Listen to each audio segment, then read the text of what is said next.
For us to see the world around us, light enters the front of the eye and passes through the vitreous before it's focused on the retina.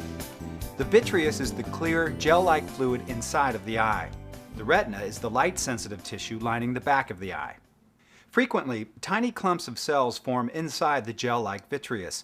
The shadows these clumps cast on the retina are what we perceive as floaters. They can appear as dots, circles, lines, clouds, or cobwebs in the field of vision.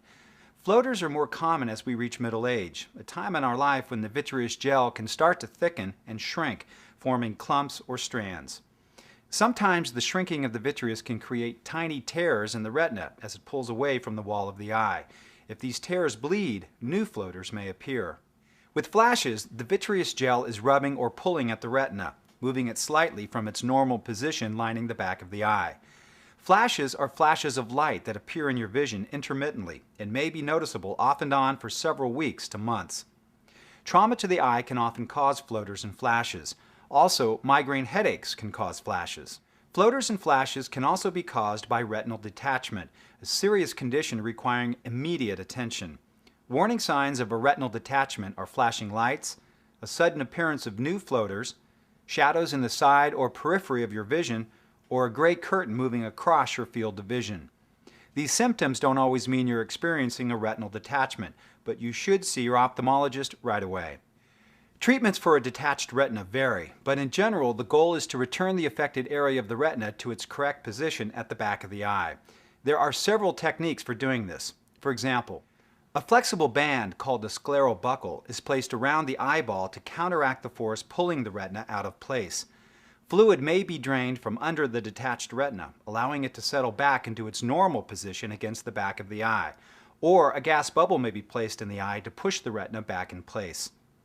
With pneumatic retinopexy, a gas bubble is injected into the vitreous space inside the eye. The bubble pushes the retinal tear closed against the back wall of the eye. With this procedure, the patient must maintain a certain head position for several days after surgery. The gas bubble will eventually disappear. Laser or cryotherapy is also added to seal the retinal tear back in place. Vitrectomy is a surgery where the vitreous gel that is pulling on the retina is removed from the eye and replaced with a gas bubble. Over time, fluid naturally replaces this gas bubble. In select cases, silicone oil is used instead of gas. This usually requires a second surgery to remove the oil once healing has occurred. A vitrectomy is sometimes combined with a scleral buckle. Many people experience floaters and flashes normally as they reach middle age, but it's important to understand the symptoms of harmless occurrences of floaters and flashes as opposed to the more serious symptoms of a retinal detachment.